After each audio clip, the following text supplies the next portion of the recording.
नमस्ते, आपके साथ मैं हूं जयप्रकाश शर्मा और आप देख रहे हैं नेपाल में तख्ता पलट, फ्रांस पे बगावत। जी आज हम इसी मुद्दे पर बात करेंगे। फ्रांस में आपको बता दें कि एक बड़ी खबर यह है कि हिंसक हुआ है भीड़ का आंदोलन। पेरिस के एक होटल में लगाई गई है आग पर काबू पाने की कोशिश जारी है। प्रदर्शनकारियों पर वाटर कैनन चलाई गई। नेपाल के बाद अब फ्रांस में उपद्रव। फ्रांस में भी सरकार के खिलाफ विद्रोह है। गृह मंत्रालय के दफ्तर पर हमला। फ्रांस में सड़कों पर उतरे लोग। अब तक 200 प्रदर्शनकारी गिरफ्तार। सरकार की नीतियों के खिलाफ प्रदर्शन हुआ है। तो फ्रांस में हिंसक हुआ भीड़ का आंदोलन। पेरिस की एक होटल में लगाई गई आग पर काबू पाने की कोशिशें जारी हैं। पेरिस के होटल में आग लगा दी गई है। नेपाल जैसा हाल अब पेरिस में भी देखने को मिल रहा है, फ्रांस में देखने को मिल रहा है। यहां भी सरकार के खिलाफ नाराजगी है। आप देख सकते हैं तस्वीरों में होटल को आग के हवाले कर दिया। आज दिन भर यहां से तस्वीरें ऐसी आती रही पेरिस से, आप तस्वीरें देख सकते हैं। तो फ्रांस में हिंसक हुआ भीड़ का आंदोलन। नेपाल के बाद फ्रांस में भी जनता मैक्रो सरकार के खिलाफ प्रदर्शन कर रही है। तस्वीरों में आप देख सकते हैं।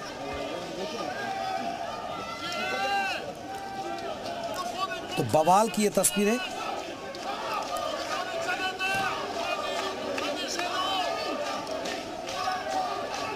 फ्रांस से, ये तस्वीरें हम आपको दिखा रहे हैं। दो तस्वीरें, होटल में आग लगाई, सड़कों पर उतरे लोग। आज ये नजारा देखने को मिला। नेपाल के बाद फ्रांस में सरकार के खिलाफ बड़ा प्रोटेस्ट हो रहा है।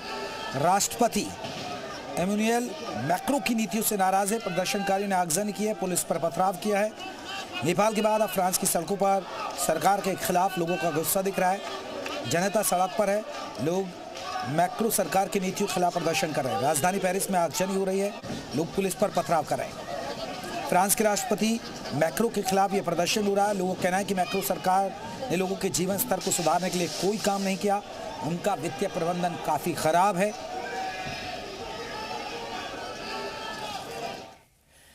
वहीं आपको बता दें, नेपाल के बाद अब फ्रांस में भी जनता का गुस्सा फूट पड़ा है। सड़कों पर आक्रोश की आग धधक रही है। इसके अलावा लोगों के गुस्से का ज्वालामुखी भड़क उठा है। भ्रष्टाचार, महंगाई और सरकार की सख्त नीतियों के खिलाफ लोग इतने भड़क गए हैं कि राजधानी पेरिस समेत कई बड़े शहर जल उठे हैं। आगजनी, पथराव, पुलिस पब्लिक भिड़ंत ने हालात बेकाबू कर दिए हैं। देखिए रिपोर्ट।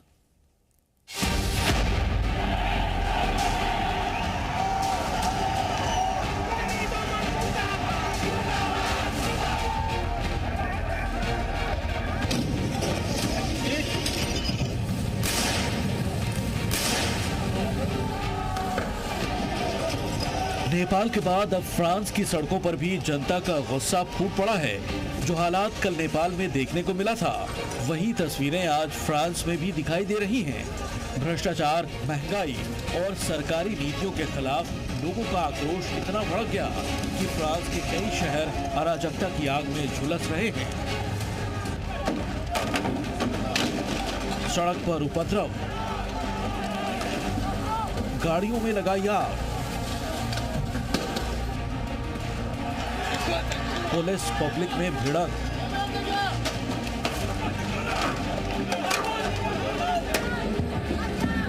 नेपाल जैसा ही आक्रोश फ्रांस में भी नजर आ रहा है। राष्ट्रपति इमैनुअल मैक्रो के खिलाफ ब्लॉक एवरीथिंग नाम के नए आंदोलन ने पूरे फ्रांस में हाईवे जाम कर दिए। जगह जगह आगजनी, नारेबाजी और सड़कों पर अव्यवस्था का माहौल देखने को मिला। कई बसों को भी आग के हवाले कर दिया गया।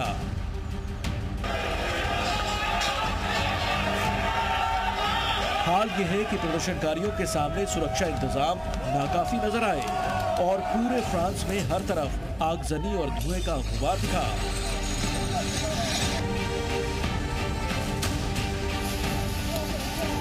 प्रदर्शनकारियों को रोकने के लिए लाठीचार्ज भी किया गया। गैस भी छोड़े गए, लेकिन प्रदर्शनकारियों की तादाद इतनी थी कि पुलिस भी बेबस नजर आई। सुरक्षा बलों की भारी तैनाती के बावजूद राजधानी पेरिस समेत फ्रांस के कई बड़े शहरों में हालात बिगड़ गए। ये बगावत ऐसे समय हो रही है जब फ्रांस की राजनीति पहले से ही संकट में है। संसद में हाल ही में प्रधानमंत्री फ्रांसवा बायरू को विश्वास मत में हरा दिया और मैक्रो को अपने कार्यकाल का 5वां प्रधानमंत्री सेबास्टियन लेकोर्नू नियुक्त करना पड़ा। फ्रांस में विद्रोह की बड़ी वजह सरकार का कठोर बजट है। 43 से 44 बिलियन यूरो की खर्च कटौती से जनता नाराज है। पेंशन योजनाओं को स्थगित किया गया और स्वास्थ्य सेवाओं में कटौती की गई। 2 राष्ट्रीय छुट्टियां हटाने से भी लोगों का गुस्सा बढ़ा है। गरीब और मध्यम वर्ग पर बोझ बढ़ने से देश में असंतोष और विद्रोह पनप रहा है और नतीजा फ्रांस में ब्लॉक एवरीथिंग आंदोलन। यह आंदोलन इस विचार पर आधारित है कि देश की मौजूदा राजनीतिक व्यवस्था अब जनता के काम की नहीं रही। प्रदर्शनकारियों का सीधा संदेश है कि अगर सिस्टम काम नहीं करता तो देश की मशीनरी को रोक दो। इसी सोच के चलते फ्रांस में हर तरफ कोहराम मचा है। हाईवे से लेकर शहर शहर हर तरफ प्रदर्शनकारियों ने बवाल काट रखा है। हालात काबू में रखने के लिए सरकार ने 80,000 सुरक्षा बलों को तैनात किया, जिनमें से 6,000 सिर्फ पेरिस में मौजूद हैं। फ्रांस की मीडिया का अनुमान है कि करीब 1 लाख लोग इन प्रदर्शनों में शामिल हो सकते हैं।